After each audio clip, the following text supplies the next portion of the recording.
ว่าเมียแม่มีพี่เคยเห็นมากหากว่าไผได้ยินสอนแค่วันก่อนสิบ่จนธรรมดาเนี่ยนี่เอาสามีเป็นไงผัวเห็นเมียเห็นด้วยแม่มันจะเป็นฟ้องโบราณเพิ่นจังย้อนว่าผัวขอเมียบ้านท่านผัวไปเนี่ยดัดจอยกันให้มันแล้วผัวท่านเมียหนึ่งผัวนี้มีเรื่องอยู่ขอไว้ตาละเป็นสู่ทางบ้านเสกกา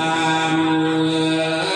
เมียแม่มีเพิ่นอาปล่อยลงไปโดนมันที่คนถึงบ้านฝ่ายกันลุกไม่จำไว้วันวันนั้นที่ไทยสิว่าเป็นคือเบาสิว่าเป็นคือมาที่น้อหัวเก่าป้ากะสิหนุนหาคนกะสิพาท่านเป็นบ้าที่คนปัญหาบอกว่ายังมาที่